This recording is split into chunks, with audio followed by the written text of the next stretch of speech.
excited. But, Bun buddies. but Funner. That's at a the new end word. of the day, isn't Okay. funner a word? No. Well, clearly I'm not from here. It's like So many questions.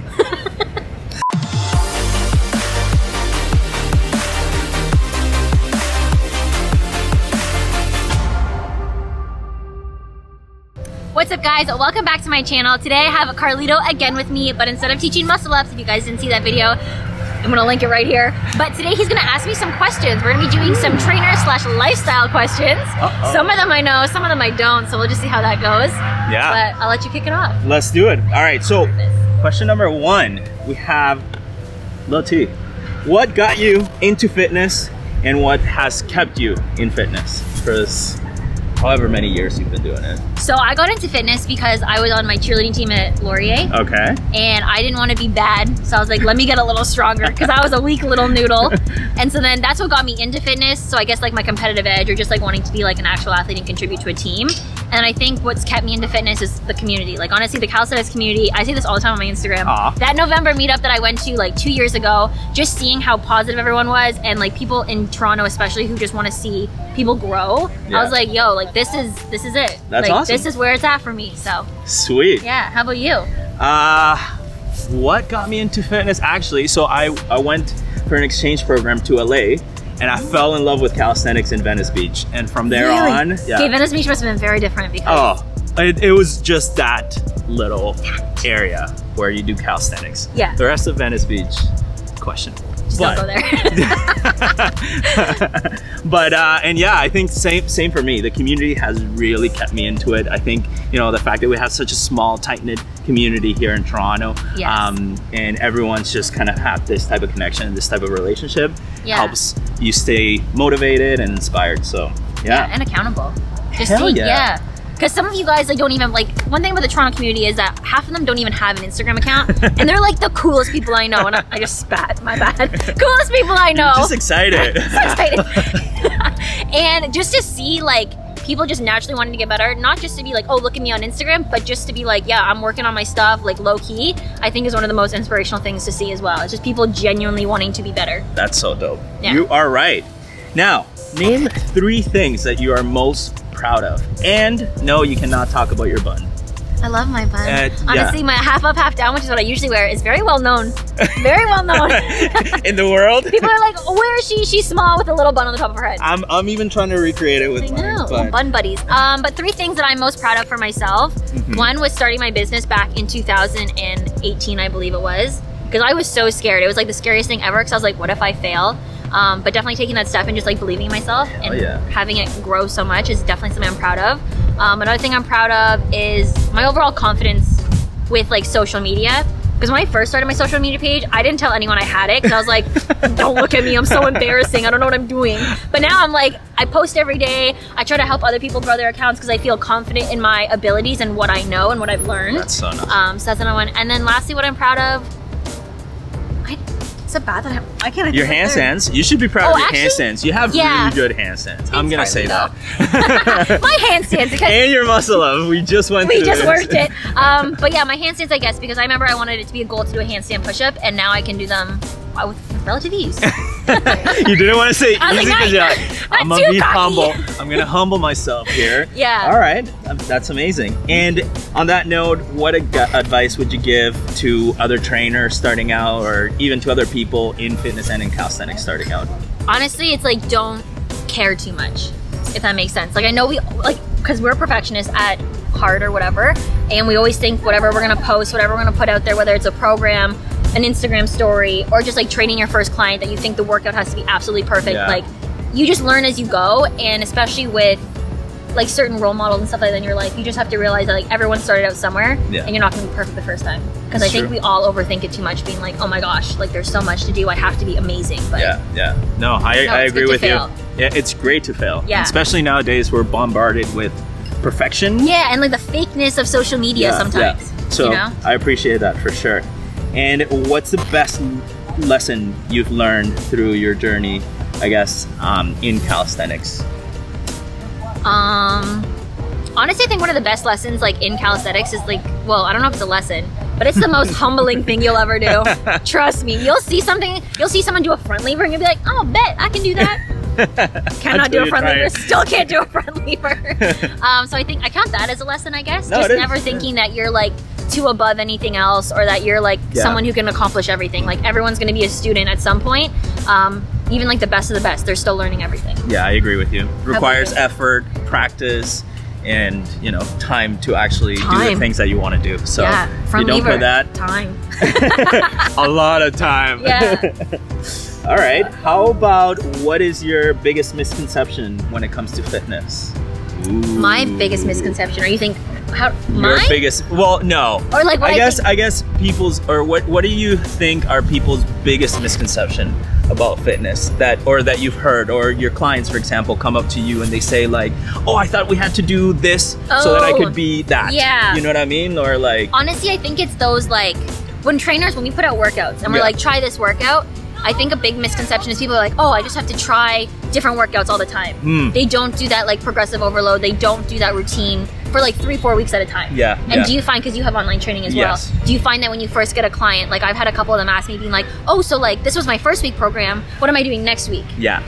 So I think that's a big misconception. I agree with you. Is really overlooking foundations. I find that a lot of people who are just getting started in fitness have their own ideals of how it should be like, but if you're really trying to get strong and really evolve and really grow and get a good solid foundation, you always got to be working on your basics. You always got to be doing progressive overload and repeating the things that are gonna actually build like a good base for you and to stand revisiting on. stuff. Oh hell yeah. Revisiting the basics is one of the biggest things. Like I know myself, like if my squat's feeling funny, I'll go back and just work on my mobility again. Like I have good mobility, but it's just important to know that you're never too good to go back to just a body weight squat. Like it's, you have to learn, you have to fix. Like we get lazy. And variety doesn't equal progression at the end of the day too. Fact. Just because a workout is different all the time and it's like, oh, 1 week over the other, it doesn't necessarily mean that it might keep things funner, but funner. That's at a the new end word. of the day, funner? More fun. More fun? Isn't Okay. funner a word? No. Well, clearly I'm not from here. English is not my first language. You should know this. No, I know that. That's why when you said funner, I was like, oh, funner.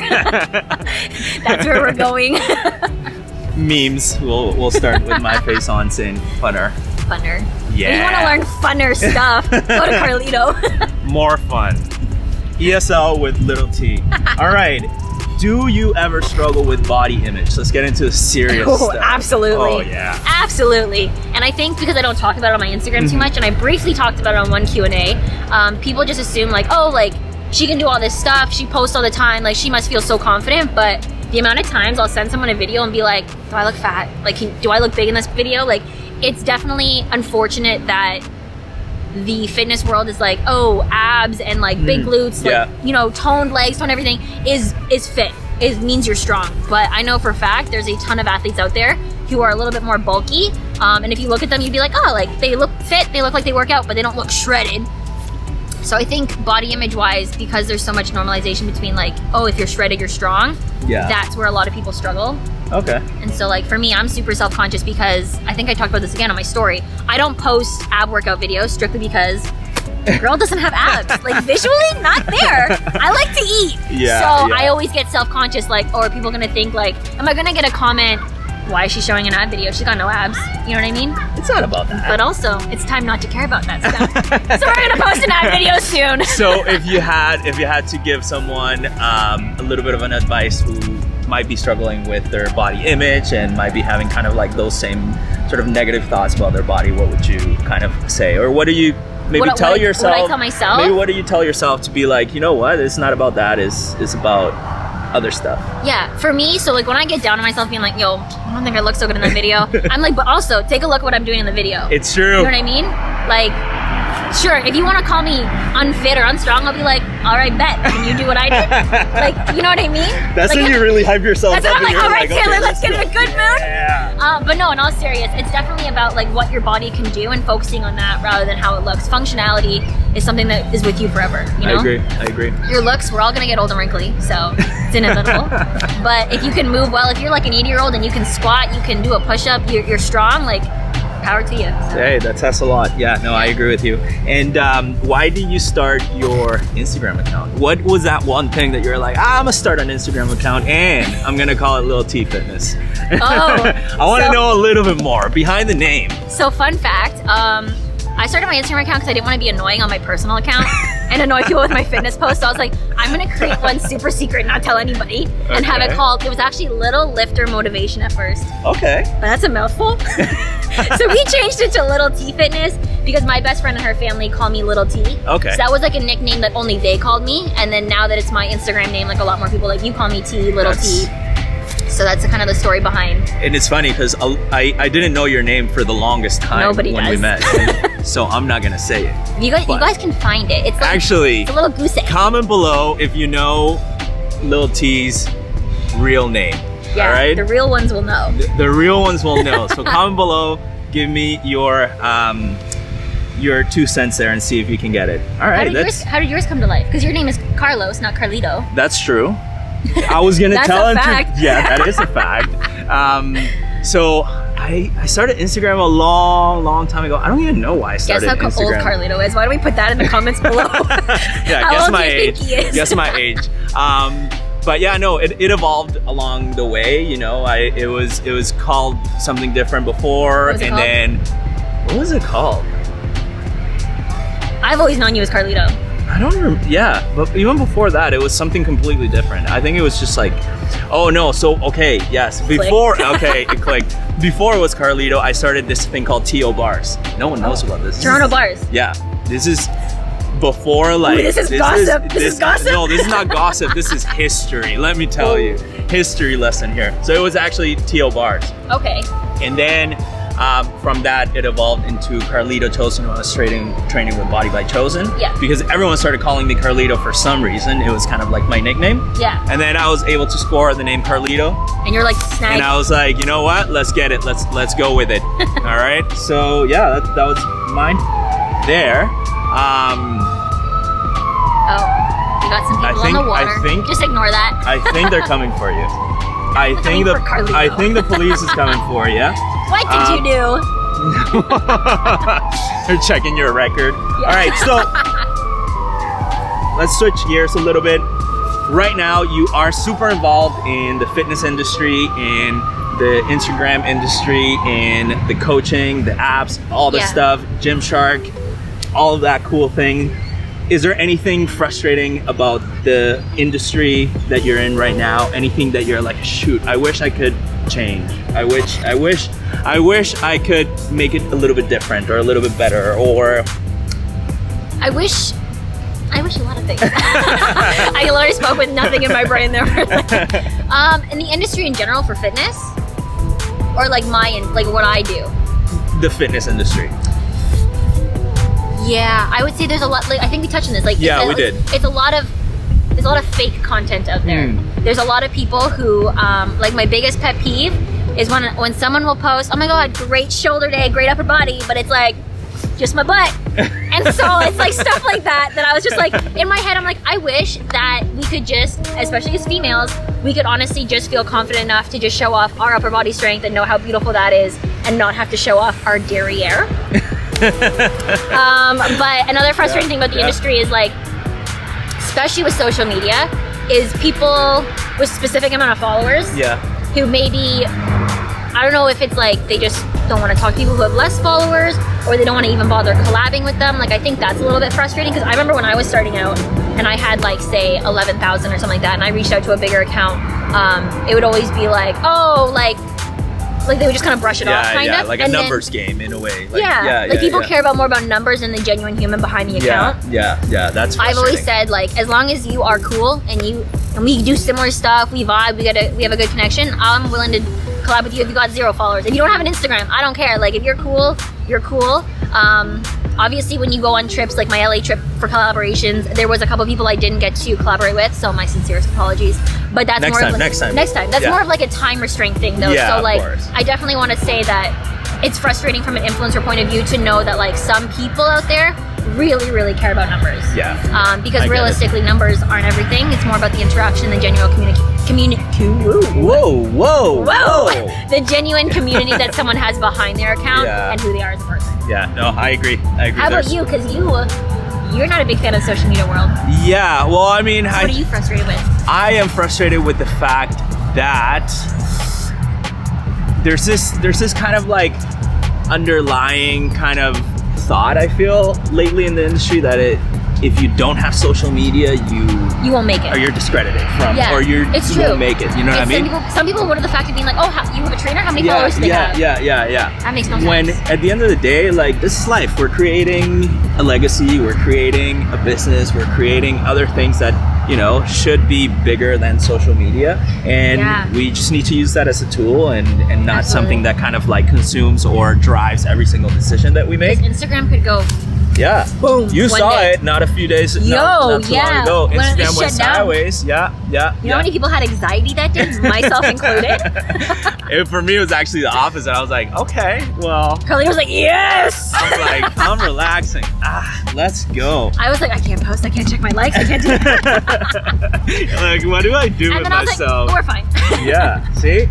So yeah, a little bit of that. I think that's kind of what I'm frustrated with, you know. I feel that. And at the end of the day, fitness is fitness. I mean, things evolve, but we talked about this. The basics will always be there. The foundations will be always there. And if you focus on those things, that's how you'll be able to like build for yourself and something bigger. But yeah. Okay, we're getting into the last few questions here. I want to touch on this one because it's super important, but we've already talked about it. But talk a little bit about women and how they're represented in fitness. You did talk a little bit about things. I must make a little bit of a comment here and say that you are a big inspiration for a lot of women in fitness and in calisthenics, and even for guys, because sometimes guys will be like, what the hell? She can do a handstand push-up and I can't even get out of bed without pain in my back, you know what I mean? So I think that, you know, it goes beyond just like the fact that you're inspiring other women. You're inspiring a lot of people to kind of get out there and do incredible things. But how do you feel, you know, that women and how they're represented in fitness could be a little bit more like improved upon? Yeah. I definitely think like we have come a long way, because there's definitely, when people say they lift now, there's a lot less people who are like, oh, don't get too manly, or like, you know what I mean? Like, that's kind of gone down, which is really nice to see. Yeah. The girl push-up saying, remember I was doing that for a little bit? Yeah. I feel like I've seen that less on Instagram as well. So I think we are taking steps in the right direction where it's like, it's cool to be strong as a woman. I think for a while it was like, oh, I'm gonna be weak and like, help me. Like, you know, like that kind of girl was like super in. And like, then there's me being like, I can do it. But, so I'm glad that we are taking steps. I would love to see more women like definitely post upper body workouts. I think there's a lot of accounts that I know, strong girls who are super strong in upper body, but they still are more shy to show it because again, they don't want that negativity of like, oh, don't work your arms too much, or oh, she's pretty bulky. Stuff like that, or just like how certain clothes fit. Like there's a lot of, and I've said this, I wish there was like an Aritzia or something like that kind of catered towards more muscular builds, because some tops just don't look good on big shoulders. That's just how it is, and that's fine. That's true. But it'd be nice to have like a store or like a, you know, like a website where you go and be like, okay, I know this is like a casual top that I can wear out to dinner. I have a bigger build, but I'm still gonna feel really pretty and feminine. I think we're headed. I think we're heading that direction. Overall, like, I like how it's going, and I definitely see there's like improvement to go. I love that. All right, and last juicy question of today is how your friends and family feel about your career choice as a trainer, as a business owner, as a influencer in the calisthenics and fitness world, and if you can touch on how it was like. So many questions. On how it was initially when you first started, and how it is now. So when I first started, my parents were gonna be like, oh, Taylor, I can't believe you shared that. But my mom admitted to me actually recently that she was like, when I first decided being like, hey, I'm gonna be a personal trainer, she was like, we paid that much money for a kinesiology degree for you to become a trainer? She's like, okay. So at the beginning, they were a little bit doubtful towards it, just because, again, it's that, and it's unfortunate that trainers get that rep where it's like, oh, like, you're just gonna do this part-time, or just a trainer. Yeah, like it's just a stepping stone towards something bigger and greater. But definitely as they saw my business grow and they saw that I was able to have like support myself, they were obviously very proud of me. And then in terms of social media, again, it was something where they're like, oh, that's cute, like she's doing it for fun. Always super proud of me for posting and stuff like that. And then definitely within the last year where my growth has been the most, even my sisters have been like, wow, like who would have thought, like, you know what I mean? I even think the same thing. But it's like, they're like, man, maybe I should become an influencer. Like, is there something I can do on the internet? Because they realize that it's not just like for fun anymore. Like it is profitable at some degree. So they do have a higher respect for it now. So when I say, oh, I'm gonna go film, they're not like, oh, she's gonna go film. She's like, oh, cool, like, you know? So they are definitely very proud of me, and it's cool to see the growth in their eyes, to know that like what I'm doing matters to them, and that like I don't know, that they're just proud of me. Aww. You know? Yeah. Shout out to mom and dad there. Mom and dad, sisters. For supporting the little Tiffin. supporting the life. How about you though? How about your family? Is your family in Canada, or are they in? They are in Canada. They've always been very supportive of anything and everything that I do, just always really kind of like pushing me to think big and kind of try and do the best I can. And I think, you know, they've realized how like, you know, something like just being a personal trainer can become into something so much bigger, you know? So much greater, and how they're, you know, you kind of create your own opportunities within such a small industry like this, or such tight-knit sort of industry like this. So initially there was a little bit of skepticism, of course, like, oh, what are you doing? Parents, like, you know, and yeah, they want the best for you. But I think they've grown to learn and to see kind of like how just simply by helping someone get stronger or get that muscle up, or, you know, or just like not get tired chasing habits. Their kids, yeah, exactly. You know? Stuff like can that. Be so impactful in someone's life, and they've appreciated that part of it a lot. So no, I think all parents, especially trainers' parents, are always like training. Yeah. And then they're like, oh, okay, never mind, you're good. You know, like it's just, I think it's that initial fear where they're like, are they gonna make it? Yeah. It's kind of like the starving artist type of mentality, which you know, there's incredible artists out there that do amazing things, and there's lots that can be done with it. So I do think fitness though in general, like I remember when I first started out, it was the same thing you were saying, like, oh, it's like a stepping stone, like you're just going to be a trainer. I feel like that's becoming less of a statement now when people go, oh, like, what do you do for a living? Oh, I'm a trainer. They're like, oh, that's amazing, rather than being like, oh, so like what's next? I remember when I got that response, I'd be like, this is it. It's like, what do you mean? There's something else? So I do think in terms of like fitness and everything like that, we are taking steps towards like the better, bigger picture, or whatever you want to say. And I mean, you have a really complete sort of business build out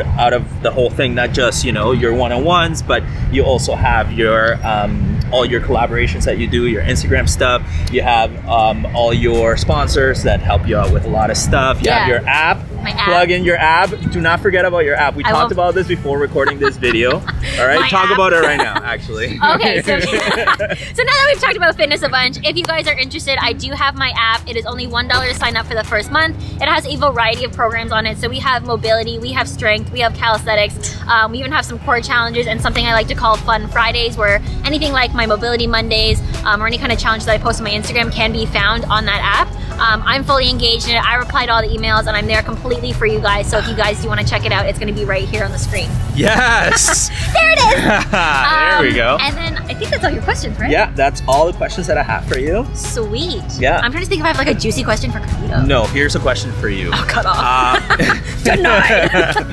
Whoa, what's your favorite dessert? Ooh, I love a creme brulee. Yeah. Because I'm not lactose intolerant, so I can have all the dairy. Creme brulee. All right. How about perfect. you? I'm a cookies and ice cream type of guy. So like cookies, like Oreo and milk. No, that's not ice cream. That's not ice cream. Cookies and ice cream, like ice cream sandwiches and stuff like that. Yeah, like oh, that's good. That kills me. That's true. So yeah, that's mine. Well, if you guys have any other questions for us, make sure you drop it below. Again, this was Carlito, at Carlito. I'll put his Instagram right here, as well as his website and everything like that. If you guys enjoyed this video, I want to see like another kind of Q&A, and you guys want to offer your own questions, by all means. That can be another video. So until next time, I will see you guys.